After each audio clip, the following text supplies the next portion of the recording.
ఇప్పుడే ఎన్గోల్డ్ బయర్స్ కి కాల్ చేయండి. మీ తాకట్టు బంగారం కష్టాలకి గుడ్ బై చెప్పండి.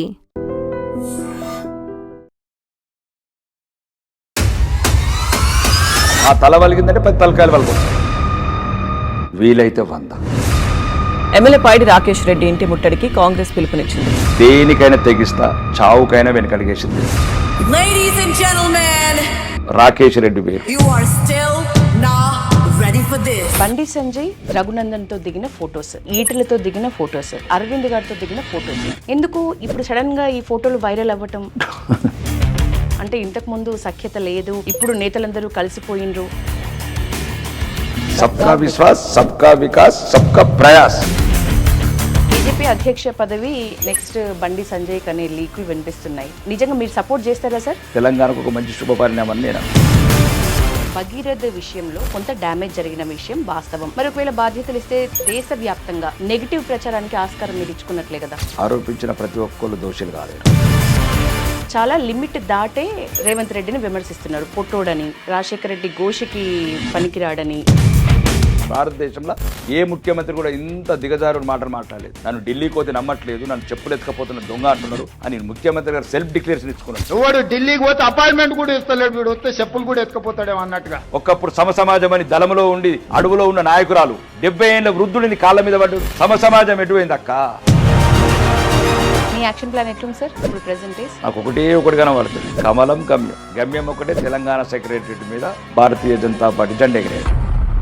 మీరు సూటిగా చెప్పండి సార్, మీకు జనసేన పార్టీ దగ్గర దూరమా? జనసేన పార్టీ గురించి ఎక్కువ ఆలోచించి ప్రజలందరూ మీతోనే ఉన్నారా? కొడంగల్ ప్రజలు రేవంత్ రెడ్డితో ఉండలేట, ముఖ్యమంత్రి ఎట్లా అయింది?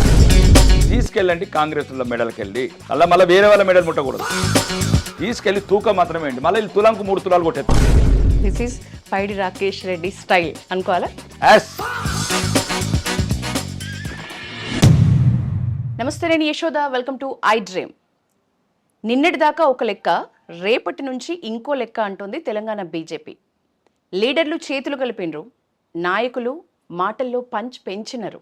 అసలు ఢిల్లీలో ఏం జరిగింది మాట్లాడదాం. మనతో పాటు ఆర్మూరు ఎమ్మెల్యే పైడి రాకేష్ రెడ్డి సార్ ఉన్నారు. సార్ నమస్తే.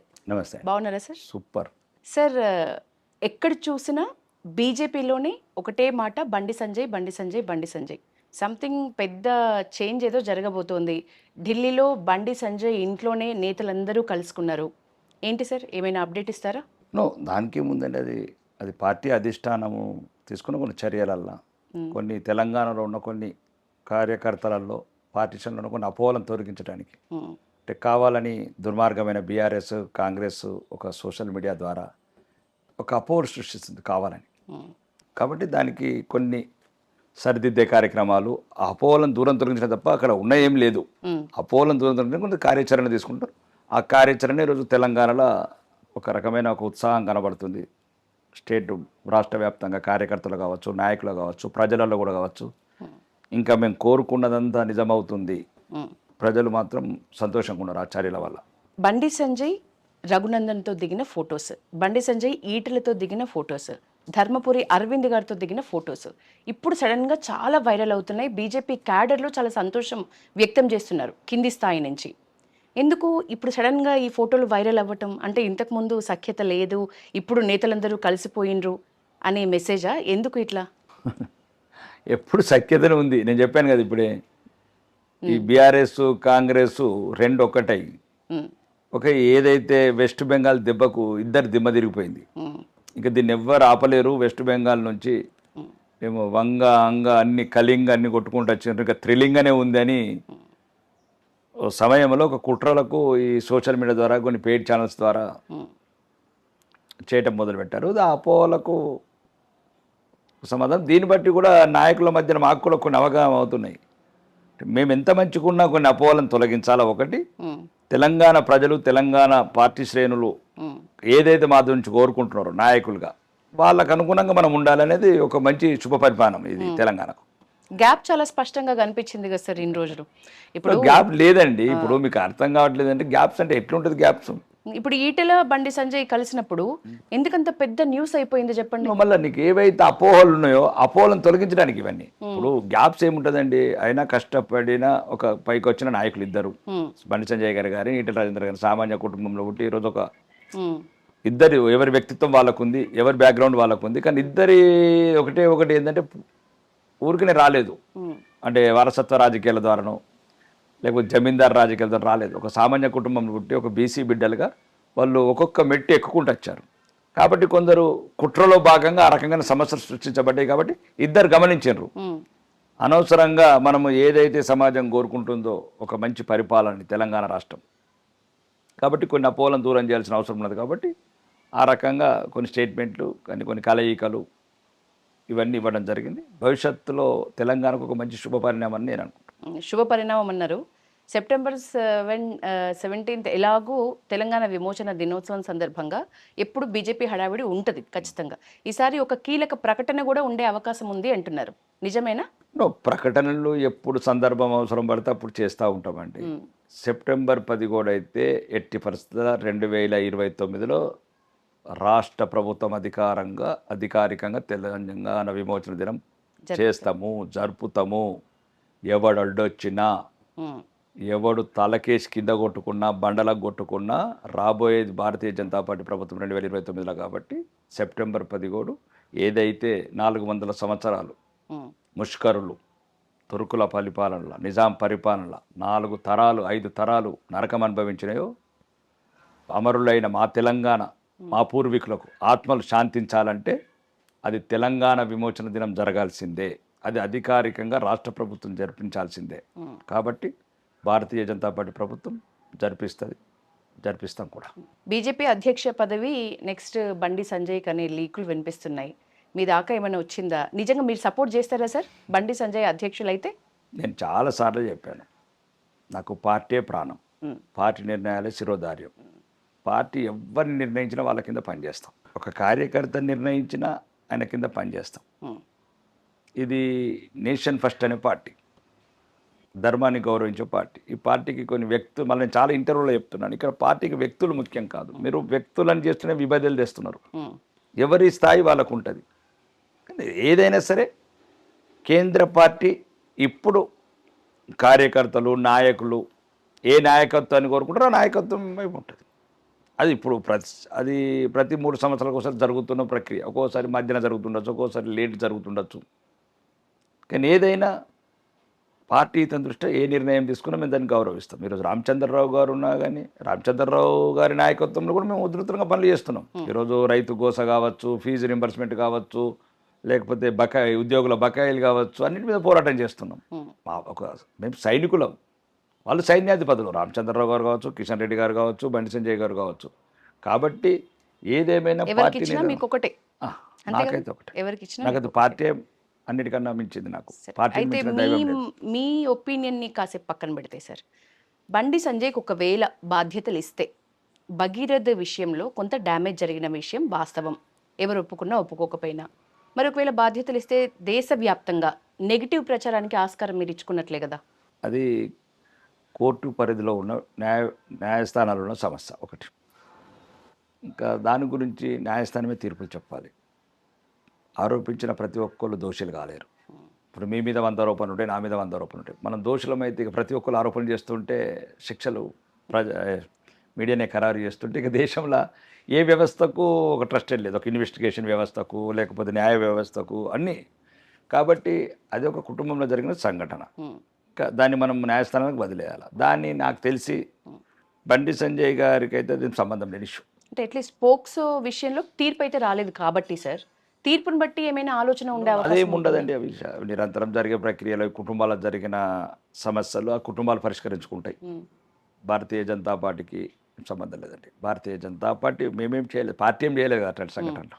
కాబట్టి అవి కుటుంబ సంఘటనలు, కుటుంబంలో జరిగిన సంఘటనలు కుటుంబాలే పరిష్కరించుకుంటాయి. న్యాయస్థానాల తీర్పులకు అనుగుణంగా ముందుకెళ్తారు. సార్, ఏపీకి భిన్నంగా జనసేనని ఇక్కడ కొంచెం గ్యాప్ పెరుగుతోంది. జనసేన పార్టీకి బీజేపీకి కొంచెం గ్యాప్ పెరుగుతోంది. ప్లస్ బీజేపీ నేతల్ని జనసేన చేర్చుకుంటోంది. ఫిరాయింపులకి పూర్తి వ్యతిరేకమైన మీరు, లేకపోతే మీ పార్టీ ఏమైనా వార్నింగ్ ఇచ్చే అవకాశం ఉందా జనసేనకి? ఫిరాయింపులు అంటే ఏంటి? ఫిరాయింపులు వేరు, పార్టీ చేరికలు వేరు. ఇప్పుడు మీరు యాక్సెప్ట్ చేస్తారా ఈ చేరికల్ని? ప్రజాస్వామ్యంలో ఎవరైనా సరే ఎవరికి నచ్చిన భావజాలంతో సిద్ధాంతం పోవచ్చు. తప్పేముంది? That is the beauty of democracy. రాజ్యాంగమే రాశారు ప్రజాస్వామ్యంలో తమ స్వేచ్ఛ, నాయకులకు వాళ్ళు కోరుకునే పార్టీలకు వెళ్ళొచ్చు, వాళ్ళు కోరుకున్న పదవులకు పోటీ చేయొచ్చు. నీకు ఏ పార్టీ సపోర్ట్ లేకుండా నువ్వు ఎంపీగా పోటీ చేయొచ్చు, రాష్ట్రపతిగా పోటీ చేయొచ్చు. అంటే నేను అనేది ఏంటంటే ఈ దేశ ప్రజాస్వామ్యంలో ఒక స్వేచ్ఛ, అది ప్రజాస్వామ్యయుతంగా పార్టీలు వాళ్ళకి ఇష్టం వచ్చిన, ఈరోజు జనసేన నచ్చచ్చు, రేపు తెలుగుదేశం నచ్చచ్చు, ఎల్లుండి కమ్యూనిస్ట్ నచ్చచ్చు, లేదు కవిత పార్టీ నచ్చచ్చు, లేదు బీజేపీ నచ్చచ్చు, ఆందోళన ఇళ్ళ రావచ్చు. ఒక ఆధునిక భారతంగా అభివృద్ధి వైపు అడుగులెడుతున్నదంటే అది భారతీయ జనతా పార్టీ నాయకత్వంలో కుంభకోణాలు లేని, కుటుంబ పాలన లేని ఒక పరిపాలన చేస్తుంది. ఈరోజు దేశ యువత కోరుకుంటున్న, మధ్యతరగతి కోరుకుంటున్న, పేదలు కోరుకుంటున్న ఏదైతే అభివృద్ధి ఉందో అది అన్ని వర్గాలకు అభివృద్ధి సమాంతరంగా చేసుకుంటూ వస్తున్నది ప్రభుత్వం. కాబట్టి ఇంకా మ్యాక్సిమం అన్ని పార్టీల వాళ్ళు మా దాంట్లోకి వస్తున్నారు. ఇంకా మా దాంట్లోకి వెళ్ళి పోయే వాళ్ళని ఎవరు చూడలేదు. ఎక్కడైనా మరి గల్లీ లీడర్లు, బుల్లి లీడర్లు ఉంటే పోతే పోయి ఉండొచ్చు, కానీ తప్ప మాకు తెలిసేది మా పార్టీలోకి వెళ్ళి ఈరోజు దేశమంతా మా పార్టీలోకి వస్తున్నది. అది అండమాన్ కావచ్చు, అది వెస్ట్ బెంగాల్ కావచ్చు, అది మహారాష్ట్ర కావచ్చు, లేకపోతే ఇంకే రాష్ట్రం అన్న కావచ్చు, పంజాబ్ కావచ్చు, జమ్మూ కాశ్మీర్ కావచ్చు, మొత్తానికి మొత్తం దేశమంతా కాషాయమయం అవుతున్నది. కాషాయం అనేది మా వ్యక్తిగతం అండి, మా మతం, మా ధర్మం. అది కాషాయానికి భారతీయ జనతా పార్టీ సిద్ధాంతం వేరు. Bharatiya Janata party political party, సబ్కా సాత్, సబ్కా విశ్వాస్, సబ్కా వికాస్, సబ్కా ప్రయాస్, అందరినీ కలుపుకొని. ఇప్పుడు ఉదాహరణకు మేఘాలయ స్టేట్ 96% క్రిస్టియన్స్ ఉన్నారు, అక్కడ కూడా బీజేపీ ముఖ్యమంత్రి ఎట్లుంటాడు? మాకు మతాలు కాదు ముఖ్యం, నేషన్ ఫస్ట్. కాబట్టి ఈరోజు మీకు చెప్పదలుచుకున్నది అంటే కాషాయం అనేది మా ధర్మం మాత్రమే, అంతే తప్ప కాషాయము రాజకీయ పార్టీకి ఆపాదించద్దు. ఓకే, కొందరు అనుకుంటారు అభివృద్ధిని తక్కువ చూపించే ప్రయత్నంలో ఇట్లాంటి పదాలు వాడతారు. ఎట్లయితే ఇతర మతస్థులకు ఎట్లయితే నమ్మకాలు ఉన్నాయో మాకు నమ్మకాలు ఉన్నాయి. మీరు సూటిగా చెప్పండి సార్, మీకు జనసేన పార్టీ దగ్గర దూరమా, గ్యాప్ ఉందా లేదా? జనసేన పార్టీ గురించి ఎక్కువ నేను ఏ పార్టీ గురించి ఎక్కువ ఆలోచించాను, నేను కాంగ్రెస్ గురించి ఎక్కువ ఆలోచించాను, జనసేన గురించి ఎట్లా ఆలోచిస్తాను? కాంగ్రెస్ గురించి మీరు ఈ మధ్య ఆలోచిస్తున్నారు. నథింగ్. నేనైతే వ్యక్తిగతంగా చెప్తున్నాను. మీరు అడిగదలుచుకున్నది ఇప్పుడు కొన్ని ఏముంటాయండి యశోద, కొన్ని నిర్ణయాలు పార్టీ నిర్ణయాలకే వదిలిపెట్టాలి, పార్టీ నాయకత్వానికి వదిలిపెట్టాలి. నేను పార్టీలో ఆ స్థాయి అంటే అంత పెద్ద స్థాయి నాయకుని కాను, ఢిల్లీ లెవెల్ కావచ్చు, లేకపోతే రాష్ట్రంలో నేను పార్టీ ప్రెసిడెంట్ స్థాయి లెవెల్ నాయకుని కాను. నేను ఒక శాసనసభ్యుడిగా ఈరోజు ప్రభుత్వాన్ని ప్రశ్నించి నిగ్గదీసి నిలదీసే శాసనసభలో కావచ్చు, నేను ఈ ప్రజలలో ఒక మంచి పేరు సంపాదించుకుంటున్నాను. ఓకే, అది పక్కన పెట్టండి. నేను ప్రశ్నించేది నా కుటుంబం గురించి ప్రశ్నిస్తలేను, నా కాంట్రాక్ట్ల గురించి ప్రశ్నిస్తలేను. ఏ పార్టీలైనా నేనైతే పట్టించుకోను. నాకు ఒకటి కనబడుతుంది, కమలం గమ్యం. గమ్యం ఒకటే, తెలంగాణ సెక్రటరియట్ మీద భారతీయ జనతా పార్టీ జెండా ఎగరేయటం. ఈ రెండే కనబడితే నాకు ఇంకేది కనబడదు. ఓకే, బీజేపీలోకి వచ్చేసాను, అయిపోయింది, శాసనసభ్యుడికి ఎన్నిక. ఇంకా నాకు ఒకటి, అర్జునుడికి ఎట్లయితే పక్షి కన్ను కనబడాలో, ఆకులు, చెట్టు, పావులు ఇవన్నీ నాకు కనబడాయి. నాకు ఒకటి, తెలంగాణ సెక్రటరియట్ మీద భారతీయ జనతా పార్టీ జెండా ఎగరేయాలి. అదొక్కటే నా కోరిక. కుంభకోణాలు లేని పార్టీ అని అంటారు మీరే చాలాసార్లు. డిగ్నిటీ ఉన్న పార్టీ బీజేపీ అని మీ బీజేపీ నేతలు అందరూ ఓన్ చేసుకుంటున్న విషయమే. ఆ డిగ్నిటీ కొంత మిస్ అవుతున్నది, కొంత లూజ్ టంగ్ మీ నుంచి కూడా వస్తున్నది. మొన్న రీసెంట్ మీ కామెంట్స్, గొలుసులు కాంగ్రెస్ నేతల మెడలో తెంపుకోండి, ప్లస్ స్కూటీలు కాంగ్రెస్ నాయకుల షోరూంలో స్కూటీలు లూటీ చేయండి. సో ఈ స్టేట్మెంట్, అంటే ఇట్లాంటి స్టేట్మెంట్ ఇంకొకటి పక్కన ఇంకొక బీజేపీ నేత నిజామాబాద్ ఎంపీ కూడా చాలా లిమిట్ దాటే రేవంత్ రెడ్డిని విమర్శిస్తున్నారు. పొట్టోడని, రాజశేఖర రెడ్డి గోషికి పనికిరాడని, ఇట్లా. అంటే ఈ సంస్కృతి బీజేపీది కాదు అని మీరు చెప్తున్న పరిస్థితి. మరి ఈ కామెంట్స్ని మీరు ఎట్లా ఓన్ చేసుకుంటారు? రైట్, మంచి ప్రశ్న అడిగారు. ఓకే, ఎంపీ గారు అంటే అతను వ్యక్తిగతం క్లారిటీ ఇచ్చుకుంటారు. నేను చెప్తున్నాను, నేను ఎక్కడ కూడా ఆ పదాలు వాడలేదు. గౌరవనీయ ముఖ్యమంత్రి గారిని ఎప్పుడు అట్లాంటి పదాలు వాడండి. అంటే కొద్దిగా రాజ్యాంగబద్ధంగా ఉన్నతమైన పదవుల వల్ల నేను వాడను. నేను అన్నది మీరు పదాలు ఇప్పటివరకు చాలా మీడియాలో చెప్పాను, మీరు సరి చేసుకోండి. నేను ఎత్తుకెళ్ళమనలేదు, తీసుకెళ్ళమన్నాను. ఓకే, నేను దానికి న్యాయ విచారణకు కట్టుబడి ఉన్నాను. నేను న్యాయ నిపుణుల సలహాలు తీసుకొని మాట్లాడుతున్నాను. తేడా ఉంది బాగా ఎత్తుకెళ్ళడానికి, తీసుకెళ్ళడానికి. అయితే తీసుకోమని చెప్పినారు కదా సార్, మళ్ళీ అదే చెప్తున్నాను. దానికి ఇప్పటికి కూడా కట్టుబడి ఉన్నాను యశోద. ఈ మళ్ళీ మీ ద్వారా ఐ డ్రీమ్ ద్వారా చెప్తున్న తెలంగాణ ప్రజలందరికీ నేను ఏ మాటలు అయితే చెప్పాను, 2 మాటలకు కట్టుబడి ఉన్నాను. ఈరోజు ఇంకొకటి చెప్తున్నాను, ఆటో డ్రైవర్లు ఇప్పటిదాకా చర్చ జరిగింది. ఆటో రిక్షా డ్రైవర్లు కూడా మీరు ప్రశ్నించండి. ఎక్కడైతే కాంగ్రెస్ నాయకులు ఉన్నతమైన పదవులు ఉంటారో, మీ దగ్గర ఓట్లు పొందినరో, సంవత్సరానికి 12,000 ఇస్తామని. నేను ఏమంటున్నాను, రాజకుటుంబం, మీ భారతదేశ రాజకుటుంబం అంటే 65 ఏళ్ళు పరిపాలించారు. ముత్తాతలు, నానమ్మలు, తండ్రులు, తల్లులు, రాజకుటుంబం వారసులు ఇద్దరు వాగ్దానం చేశారు. రాజకుటుంబ వారసులు యువరాణి గారు, యువరాజు గారు 18 సంవత్సరాల అమ్మాయిలకు వాళ్ళు ఏదో పాపం ఆ షేరింగ్ ఆటోలలో వెళ్ళలేక, లేకపోతే బస్ స్టాప్లలో ఉండి బస్సుల గురించి వెయిట్ చేయలేక, ఇరుకిరుకు బస్సులలో పోలేక నమ్మినమాట స్కూటీలు. అది పెద్ద బడ్జెట్ కాదు. 3 సంవత్సరాలలో సుమారు 12 లక్షల రూపాయలు, 12 లక్షల కోట్లు అయిపోయినాయి. ఆడబిడ్డలకు సుమారు ఒక 1000-2000 కోట్లు పెడితే స్కూటీలు వస్తాయి. నేను అన్నది ఏంటంటే నమ్మకం అనేది ప్రజాస్వామ్యం మీద ఇట్లాంటి నాయకులు, ఇట్లాంటి పార్టీలు ఉంటే రాను రాను ప్రజాస్వామ్యంలో నమ్మకం పోతుంది, నాయకుల మీద నమ్మకం పోతుంది. అంటే రేపు పిల్లలు ఎవరిచ్చినా, నిజాయితీ పరులు ఇచ్చినా నమ్మరు, నిజాయితీ పరులు ఇచ్చినా నమ్మరు. వాళ్ళు ఎట్లా నియ్యరు. మళ్ళీ ఒకసారి చెప్తున్నాను, తెలంగాణ వ్యాప్తంగా కాంగ్రెస్ వాళ్ళ షోరూమ్లు ఎక్కడుకుంటే అక్కడికి వెళ్ళండి, స్కూటీలు తీసుకోండి, బిల్లు వేపియండి. అనుముల రేవంత్ రెడ్డి బిల్లు మీద ఉండాలి, బట్టి విక్రమార్క అని రాసి ఉండాలి, పొంగులేటి శ్రీనివాసరెడ్డి అని ఉండాలి, ఉత్తమ్ కుమార్ రెడ్డి అని ఉండాలి, సీతక్క అని ఉండాలి. ఆ బిల్లన్నీ నాకు పంపించండి, నేను రాష్ట్ర ప్రభుత్వంతో డబ్బులు ఇప్పిస్తాను. చెప్పిన వాగ్దానాలు వాళ్ళు, ఆ వాగ్దానం వల్ల ఓట్లు వేయించుకుంది వాళ్ళు, ఆ వాగ్దానం వల్ల అధికారం అనుభవిస్తున్నది వేరు, జడ్ సెక్యూరిటీ భద్రతలలో ఉన్నారు వేరు, పెద్ద పెద్ద ప్యాలెస్ల నివాసం ఉంటున్నారు వాళ్ళు, మంత్రుల క్వార్టర్లలో నివాసం ఉంటున్నది వాళ్ళు, లక్షలాది రూపాయల జీతాలు తీసుకుంటుంది వాళ్ళు. ఎవరు? ఆ ఆడబిడ్డలు ఓట్లు వేయటం వల్ల మిమ్మల్ని నమ్మి ఓట్లు వేసారు. ఇవ్వండి, ఇవ్వకపోతే తీసుకెళ్ళండి.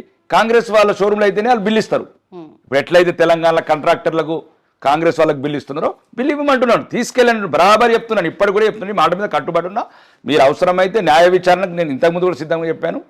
ఒక సుప్రీంకోర్టు లేదు, హైకోర్టు మాజీ న్యాయమూర్తితో, లేకపోతే ప్రస్తుత న్యాయమూర్తితో కమిటీ చేద్దాం.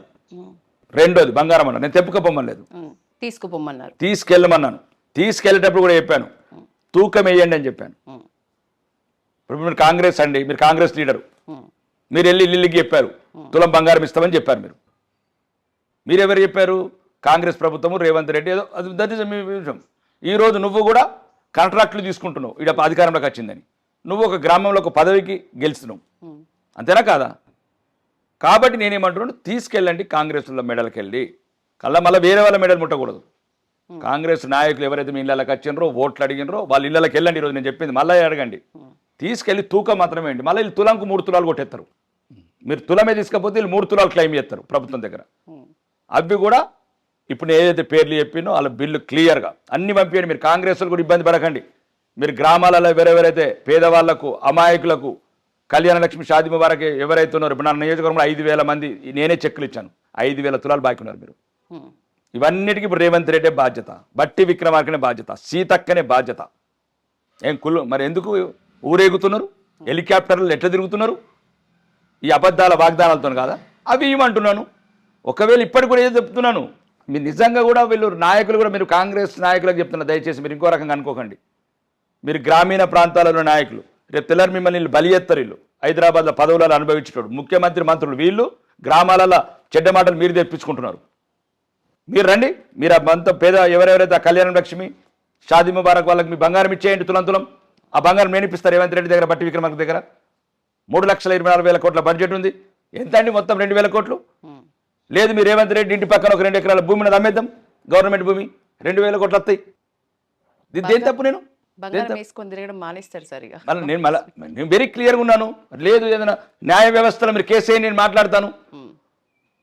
ఇప్పుడు నేనేమంటున్నానండి, లక్షల కోట్లు కాదు కదా, అంటే సామాన్యులని, అమాయకులని, పేదవాళ్ళని మోసం చేసి గద్దెనెక్కుతారా? రానున్న రోజుల్లో ఇంకొకటి వస్తాడు, ఇక వాడు చెప్తాడు, ఇక 3 తులాల బంగారం ఇస్తా, 9,000 పెన్షన్ ఇస్తా, 30,000 రైతు బంధు ఇస్తా, లేదు నిరుద్యోగ భృతి 20,000 ఇస్తా. చెప్పండి. ఇంకొకసారి ఎవడైనా ఊర్లకు కొత్త వాగ్దానాలు చేసుకొచ్చిండనుకో, ఊరు ఆ విలేజ్ నాయకుల దగ్గరనే వాగ్దానం తీసుకోండి. ఎవడైతే మీ ఇంటికి వస్తాడో ఓటు గురించి, గ్రామీణ ప్రాంతాలలో మేము ఎవరైతే మోసం చేస్తారో వాడితోనే కాగితం రాయించుకోండి. దళితుడిని ముఖ్యమంత్రి చేసినరా? 3 ఎకరాల భూమి ఇస్తామన్నారు, చేసినరా? ఇచ్చిండ్రా? ఇంటికో ఉద్యోగం అన్నారు, ఇచ్చిండ్రా? KG to PG విద్య అన్నారు, ఇచ్చారా? నిరుద్యోగ భృతి అన్నారు, ఇచ్చారా? మరి ఒకటి మీద ఒకటి ఇట్లనే అబద్ధాలు ఆడుకుంటా, లక్షల కోట్ల అప్పు చేసుకుంటా, లక్షల కోట్ల అవినీతి చేసుకుంటా ఇంకెన్నొద్దులు మోసం చేస్తారు మా తెలంగాణ ప్రజల్ని, అమాయక ప్రజలని. నా బాధ, నా ఆవేదన. కాంగ్రెస్ హామీల్ని వల్లె వేస్తున్న పైడి రాకేష్ రెడ్డికి తన హామీ ఎందుకు గుర్తులేదు? రూపాయికి వైద్యం అన్నారు. అడగండి. అంకాపూర్ లో ఏం జరుగుతుంది? చెప్పండి. అంకాపూర్ లో రూపాయికి వైద్యం ఎక్కడ పోయింది? ఇప్పుడు కాంగ్రెస్ ఏకంగా దండయాత్రకు వచ్చేస్తున్నారు మీదే అంకాపూర్ కి. ఎందుకని ఆ పరిస్థితి వచ్చింది? ఎందుకు అడగండి, ఫెయిల్ ఇంకా అవుతున్నారు? ఇంకేమేమి అడుగుతారు అడగండి. రాకేష్ రెడ్డి గారు అంకాపూర్ లో ఎందుకు ఫెయిల్ నేను అవుతున్నారు? అదే చెప్తున్నాను. రైతులకు ఎందుకు దూరం అవుతున్నారు? రోడ్లు బాలేవంటున్నారు అక్కడ రైతులు. ముఖ్యంగా రూపాయికి వైద్యం రాకేష్ రెడ్డి ఇచ్చిన మాట, ఆ మాట ఎందుకు నిజం కావట్లేదు? చెప్తున్నాను. నేను ఆర్మూర్ ఎలక్షన్లో పోటీ చేసినప్పుడు మారంపల్లి అనే గ్రామంలో స్టేట్మెంట్ ఇచ్చాను.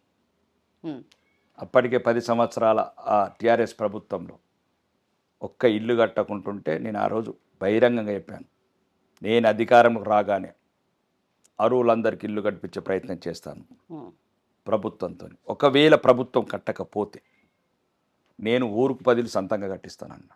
ఉమ్, నేను అధికారం రాగానే తెలంగాణ మొదటి అసెంబ్లీ సమావేశాలు అడిగాను ముఖ్యమంత్రికి, మేము ప్రజలకు వాగ్దానం చేసి వచ్చాము ఇల్లు కట్టిస్తామని. నువ్వు మేనిఫెస్టో పెట్టు, నువ్వు కడతావా? ఉమ్, సమాధానం చెప్పు.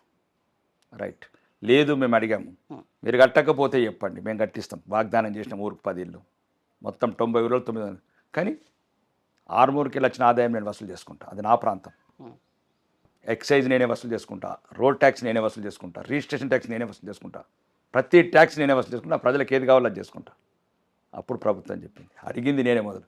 అప్పుడు మేము అడిగినాం కాబట్టే, మెడలు వంచినాం కాబట్టే ఊరుకు ఈరోజు 50 ఇల్లు కట్టించాం. మా నియోజకవర్గంలో 3000 ఇల్లు కట్టించాం. దానికి ఎవరో కాదు, ఆ డబ్బులు మా కేంద్ర ప్రభుత్వం నిప్పించింది. మేము నిన్నగాక మొన్న కూడా మేము ఈయన నమ్మలేదు.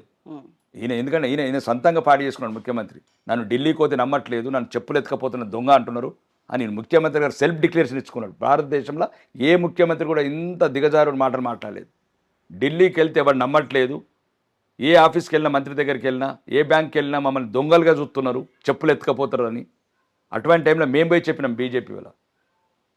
ముఖ్యమంత్రి బాగా ఫీల్ అవుతున్నాడు దొంగ అనుకొని. దయచేసి తెలంగాణ ప్రజలు మంచివాళ్ళు, వాళ్ళకి ఏదైతే మనం 5 కోట్ల ఇల్లు కట్టించామో ప్రధానమంత్రి ఆవాస్ యోజన కదా, మన రాష్ట్రానికి రావాల్సిన వాట అడిగిన దానికి ఎక్కువ ఇప్పించాము. కాబట్టి బరాబర్ 10 అంటే 50 కాదు, ఇంకా అవసరమైతే అర్హులందరికీ కట్టిస్తాం. ఇప్పుడు కూడా చెప్తున్నాం. ప్రభుత్వం ఎవడ బసమండి, భలే మాట్లాడుతున్నాం. నేను చెప్పింది అదే, కట్టేయకపోతే కట్టిస్తానని. కానీ నేనే ఎమ్మెల్యే అయిన తర్వాత ఇంకా ప్రభుత్వం మెడల్ వంచిన తర్వాత అది మొన్న కూడా క్లారిఫికేషన్. ఇంకా రెండోది, మేము ఆల్రెడీ 1 రూపీ హాస్పిటల్ హైదరాబాద్ ఉంది, అదే మూసేసినాం మేము. ఇంకొకటి 2లో కూడా నడుతుంది. అది ఓన్లీ కన్సల్టేషన్. మీకు అదే చెప్తున్నాను, అప్పుడు చెప్పాము, ఇప్పుడు కన్సల్టేషన్ 1 రూపీ. డాక్టర్ 5-6 డాక్టర్లు ఉంటారు. అదొక 5-6 సంవత్సరాలు నడిచింది. దానివల్ల రకరకాల ఇబ్బందులు, రాజకీయ ఎప్పుడైతే దేనికైనామో కిడ్నీల హాస్పిటల్ అమ్ముతున్నట్టు. అసలు consultation hospital operation theatre kidney ఎట్లా తీస్తారు? ఓకే, మాకున్నది consultation 1 rupee hospital. Consultation meaning ఎక్కడ కూడా మేము అక్కడ ఆర్మూర్లో అవసరం పడితే పెడతామని చెప్పాం. ఇప్పుడు ఏం చెప్తారు సార్? అదే చెప్పాం. మళ్ళీ తర్వాత ఎమ్మెల్యే కాగానే ఉన్న 100 మంది డాక్టర్లు వచ్చారు. అన్న మీరు ఎవరు చెప్తారు, అందరికీ మేమే ఇస్తున్నాం కదా కన్సల్టేషన్కి, ప్రత్యేకంగా మీరు పెట్టే అవసరం ఏమున్నది? మీరు ఒకరు పెడితే మీ దాంట్లో 50 మంది వస్తారు, రోజుకు 500 మంది మేము చూస్తాం. రెండోది, ఈరోజు నేను శాసనసభ్యుని, నా సంతకం ద్వారానే ఈరోజు కోట్లాది రూపాయలు పేద ప్రజలకు ఎల్ఓసీలు ఇస్తున్నా.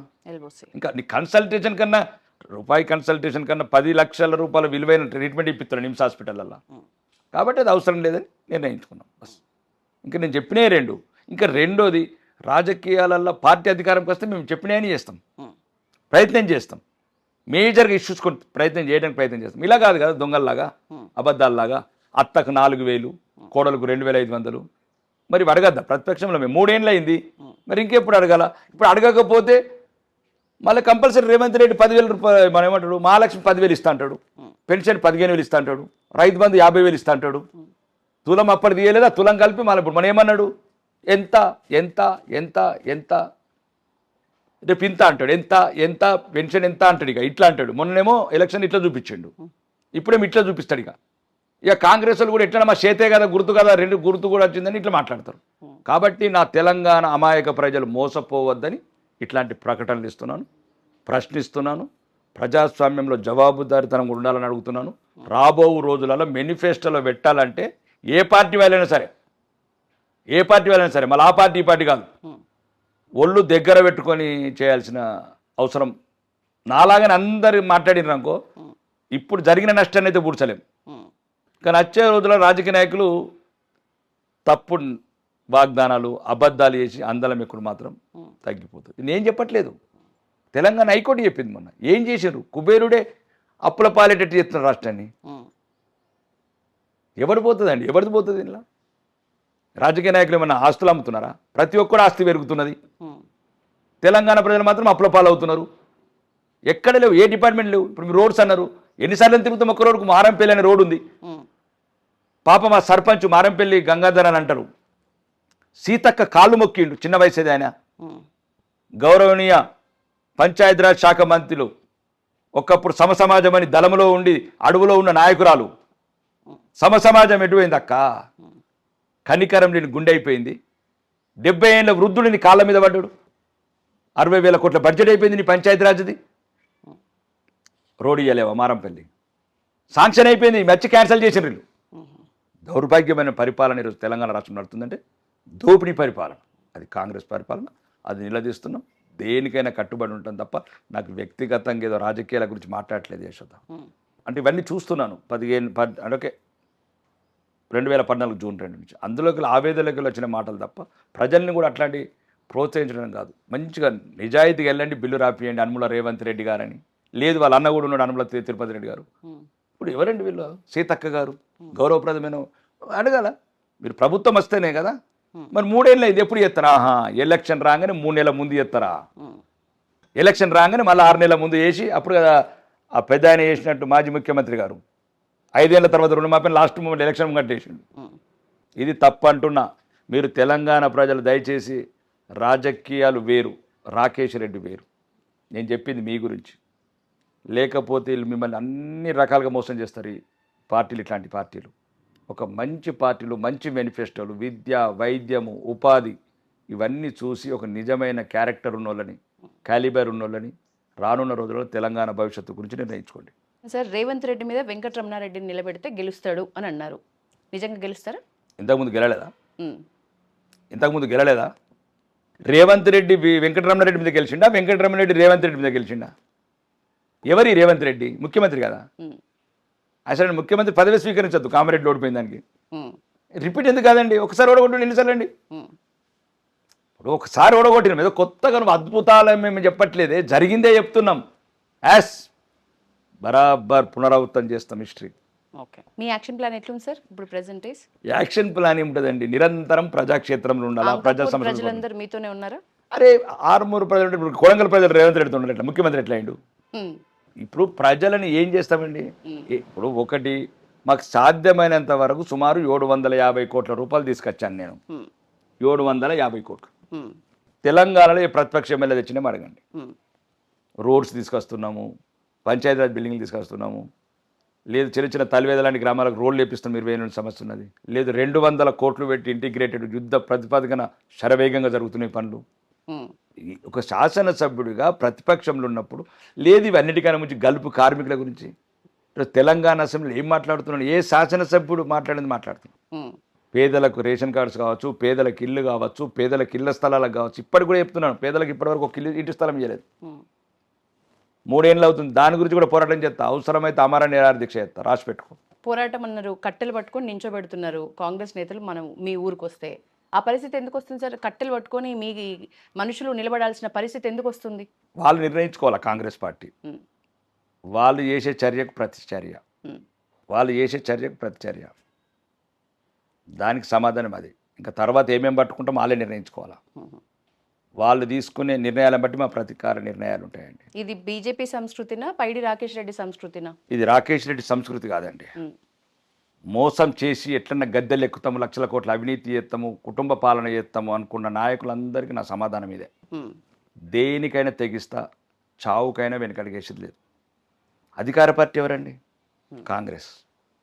అధికార పార్టీ ఎక్కడైనా ప్రతిపక్ష ఎమ్మెల్యే, ఎక్కడైనా ప్రతిపక్ష పోడు అధికార పార్టీ శాసనసభ్యులై ఆ మంత్రులై ముట్టడి చేస్తారు. అందరు పగబట్టిరు నన్ను. రేవంత్ రెడ్డి కనుసన్నలతోని, ఈ మంత్రుల కనుసన్నలతోని. నేనేమన్నా? అవును, ఇప్పుడు అన్నాను కదా, అందరు గద్దెనెక్కి ఉత్తమ్ కుమార్ రెడ్డి యూనియన్ అంటున్నాను స్కూటీలు. అట్లా అడిగిన దానికి నా మీద ప్రతీకారచర్యనా? లేదు నేను రేవంత్ రెడ్డి అన్నదమ్ముల మీద ఏమైనా 100 కోట్లు స్కాములు చేస్తున్నానా, కబ్జాలు చేస్తున్నానా? ఏమన్నా వీళ్ళందరూ మంత్రివర్గంలో ప్రతి ఒక్కరు 10% 20% కమిషన్లు కొట్టుకుంటూ బిల్లు ఇచ్చి పాస్ చేస్తున్నా? ఏం చేస్తున్నా నేను? ఒక ప్రతిపక్షంలో ప్రజా గొంతుకై ప్రశ్నిస్తున్నా. దానికి సమాధానం మీరు ప్రజాస్వామ్యయుతంగా చెప్పండి. నా మీద దాడి ఇంటి ముట్టడి అంటే ఏంది? మరి రేవంత్ రెడ్డి ఎన్నిసార్లు ముట్టడి చేయాలి? అందరూ తెలంగాణ వాళ్ళందరూ సీతక్కి ఇల్లు ముట్టడి చేయొద్దా? బట్టి విక్రమార్కి ఇల్లు ముట్టడి చేయొద్దా? అధికారం ఉన్నది మీరు కాబట్టి కావాలని ఒక ప్రతీకార జ్వాలతో రగిలిపోతున్నారు. వాళ్ళు అన్నప్పుడే నా కార్యకర్తలు స్వచ్ఛందంగా వచ్చారు. నేను కాపాడుకుంటామన్నా. నేను ఏది జరిగితే బరాబర్ ఏక్ దస్ మా తల వలిగిందంటే 10 తలకాయలు వాళ్ళు కొడతాం. ఒక తల పగిలితే 10 తలకాయలు బరాబర్ 10 తలలు, వీలైతే 100. మేము ఎవరిని ఏమన్నా ముందు మమ్మల్ని ఏమంటే మాత్రం ఒప్పుకునేది లేదు. This is Paidi Rakesh Reddy style అనుకోవాలా? అంటే ఆత్మరక్షణ అద్దా మాకు? అద్దా అంటే ఏమనాలా మరి? ఆడు కొడితే పడాలా? ఎవడో అనామకుడు వచ్చిన ఇంటి ముట్టడి ఎత్తంటే ఒప్పుకోవాలా? ఇది మరి దీన్ని ప్రశ్నించలేదు కాంగ్రెస్ని. అధికార పార్టీ ఉన్నది కదరా, నేను చెప్పింది ఇంప్లిమెంట్ చేయండి. ఆయన ఏమన్నాడు దాన్ని అడిగాను తప్ప అడిగాను. ఇప్పటికి కూడా చెప్తాను, కట్టుబడి ఉన్నాను అంటున్నాను. ఓకే, ఇప్పుడు గౌరవనీయ మా పిసిసి ప్రెసిడెంట్ గారు మహేష్ కుమార్ కూడా ఉన్నారు, అనుమల రేవంత్ రెడ్డి గారు ఉన్నారు. మీరు దేనికైనా సిద్ధం, కమిటీ వేయండి. ఒకవేళ రాకేష్ రెడ్డి మాట్లాడిన తప్ప అంటే దేనికైనా దానికి సిద్ధం. ఒక ఇంటలెక్చువల్స్, రాజ్యాంగ నిపుణులు, మాజీ న్యాయమూర్తులు, ప్రస్తుత న్యాయమూర్తులు కమిటీ వేయండి కదా. నేను మాట్లాడిందని తప్పున్నదని దేనికైనా శిక్ష లేదు. మహేష్ కుమార్ గౌడు, రేవంత్ రెడ్డి ఏ శిక్ష కానీ వాళ్ళిద్దరు ఇప్పుడు అధికారం ఉన్నారు కదా, పీసీ ప్రెసిడెంట్, వాళ్ళిద్దరు ఏ శిక్ష విధించి నేను సిద్ధంగా ఉంటా. నేను పేద బిడ్డలు, సామాన్య బిడ్డల వైపు ప్రశ్నిస్తున్నా. ఫీజు రింబర్స్మెంట్ ఉండండి. అవును, తప్పేముంది? ఫీజు రింబర్స్మెంట్ ఎందుకు ఇయ్యరు అడుగుతున్నా. ఇప్పుడు కూడా అడుగుతున్నా యశోద మీ ద్వారా. ఇన్ని లక్షల కోట్లు వచ్చినప్పుడు మీకు కాంట్రాక్టర్లకు 40% 30% కమిషన్ తీసుకొని బిల్లు ఇచ్చే మీకు పేద పిల్లలకు ఫీజు ఎందుకు ఇయ్యరు? ఆ పిల్లలు ఏడుపు మంచిది కాదండి. ఆడ డోర్ల కాడ ఆపేస్తారు, ఎంట్రన్స్ కాడ. లోపల పిల్లలు ఉంటారు, వాళ్ళు సాటి పిల్లలు, ఎదిగిన పిల్లలు. వాళ్ళు చిన్న పిల్లలు కాదండి, వాళ్ళు ఇంజనీరింగ్ స్టూడెంట్లు, 20 ఏళ్ళ బిడ్డలు. ఏం పాపం చేశారండి? తెలంగాణలో పుట్టడం పాపం చేశారా? మీ దుర్మార్గమైన వాగ్దానాలకు ప్రమాణం చేశారా? విద్య ఏనోళ్ళు, వైద్యం ఏనోళ్ళు మీరా? మీ ప్రభుత్వాలు నడిపేది. నేను అదే అడుగుతున్నాను. ఇప్పటికి కూడా చెప్తున్నా, దేనికంటే దానికి సిద్ధం. అన్ని ఉద్యమాలు చేస్తాను, ఏదంటే అది చేస్తాను, దేనికంటే దానికి తెగిస్తాను. నేనేమంటున్నాను, ఎవరుంటారండి ఈ ఫీజు రింబర్స్మెంటు? పేద పిల్లలు, సామాన్యులు, చదువుతోనే జీవితాలు దిద్దుకునే వాళ్ళు. వాళ్ళకి ఏం ఆస్తులు ఉన్నాయా, అంతస్తులు ఉన్నాయా, కోకాపేటల విల్లలు ఉన్నాయా, రేవంత్ రెడ్డి లాగా, రాకేష్ రెడ్డి లాగా, పట్టి విక్రమార్కలాగా, సీతగా? నేను ఏమంటున్నానంటే వాళ్ళకి కోట్లాది ఆస్తులు లేవండి. వాళ్ళకి చదివే వాళ్ళ భవిష్యత్తు, చదివే వాళ్ళ ఫ్యూచరు. ఓకే, చదువుకున్న తర్వాత వాడు ఏదో చేసుకుంటాడు, కానీ చదువుకు కావాల్సింది ఆటంకులు సృష్టిస్తే ఎట్లా? వాళ్ళు ఒక ఆత్మన్యూనత భావం పెరుగుతుంది యశోద. వాడు కాలేజీకి పోతాడు, వాడు లోపలికి రానియాడు. వీళ్ళకి సంబంధించిన వాళ్ళందరూ లోపల ఉంటారు. తల్లిదండ్రులను అడుగుదామంటేనేమో రక్తం అమ్ముకుంటున్నారండి, కిడ్నీలు అమ్ముకొని ఫీజులు కడుతున్నారు. నాకు తెలిసిన ఫ్యామిలీ ఎన్నో 4 లక్షలు కడుతున్నారు ఇప్పటికి. 4 ఏళ్ళ నుంచి వీళ్ళు ఇస్తారండి దుర్మార్గులు. గత ప్రభుత్వం, ఈ ప్రభుత్వం. నేనేమంటున్నా, అన్ని పక్కన పెట్టండి. అది ప్రాధాన్యత ఫస్ట్ ఫీజు రీంబర్స్మెంట్ ఇవ్వండి, 15,000 కోట్లు. కావాలంటే మీకు కమిషన్లు మేము ఇస్తామన్నా. దీని మీద ప్రతి మాట మీద కట్టుబడి ఉన్నానండి. ప్రతి దేనికైనా సరే నేను ఏది కూడా దయచేసి, అందరు అనుకుంటున్నారు ఆవేశంగా మాట్లాడతారు, రాకేష్ ఆలోచనతోనే మాట్లాడతారు. అందరినీ మాట్లాడే విధానం కావచ్చు, ఇంకేదైనా కావచ్చు, ఆవేశంతో మాట్లాడుతుంటట్లేదు. మీ ద్వారా చెప్తున్నాను, దయచేసి తెలంగాణ ప్రజలు మీరు అనుకుంటుండొచ్చు నేను ఆవేదనతోనే మాట్లాడుతున్నాను. నేను అన్న మాటలు తప్పుంటే మీరు ఏ శిక్ష నాకు వేయండి. నేను ఈరోజు రాష్ట్ర వ్యాప్తంగా ఉన్న పేదల గురించి మాట్లాడుతున్నాను, గల్ఫ్ కార్మికుల మాట్లాడుతున్నాను. ఒక్క పిల్లగాడు 20 ఏళ్ళ బిడ్డ ఆ కాలేజ్ గుమ్మం దగ్గర నిలబడితే ఆడి కన్నీళ్ళు, వాడి కడుపులో ఉన్న వాడు మరిగే రక్తం తెలుసు నాకు. ఉద్యోగాలు ఇస్తామని అశోక్ నగర్ చౌరస్తాలో మీ యువరాజు వచ్చి చెప్పినప్పుడు బిడ్డలు ఈరోజు మళ్ళా కిడ్నీలు అమ్ముకుంటున్నారు చూడు. వాళ్ళ బాధలు, వాళ్ళ తల్లిదండ్రుల బాధలు మాట్లాడుతున్నారు. లేదు, రాజకీయ నాయకులలో కొద్దిగా మార్పు అన్న రావాలని మాట్లాడుతున్నాను. ఏదన్నా సరే ప్రశ్నించిపోతాను. నాకు వ్యక్తిగతమే లేదు, రాజకీయం నా భవిష్యత్తు కూడా కాదు. ఎన్నోసార్లు చెప్తున్నాను, గతం లేదు, భవిష్యత్తు లేదు. ఈరోజు ఉంది నా దగ్గర. ఈరోజు ఈ గొంతుని మోగే వరకు ప్రశ్నిస్తూనే ఉంటాయి ఈ రాజ్యాన్ని. Yes, thank you sir. మీ ఆవేశం వెనుక చాలా ఆలోచన ఉంది అని చెప్పిండ్రు. ఆ ఆలోచన ప్రజలకి చాలా మంచి చేయాలని మా ఐ డ్రీమ్ ద్వారా మనస్ఫూర్తిగా కోరుకుంటూ మీ వాల్యుబుల్ టైం మాకు ఇచ్చినందుకు థ్యాంక్ యూ. ధన్యవాదాలు.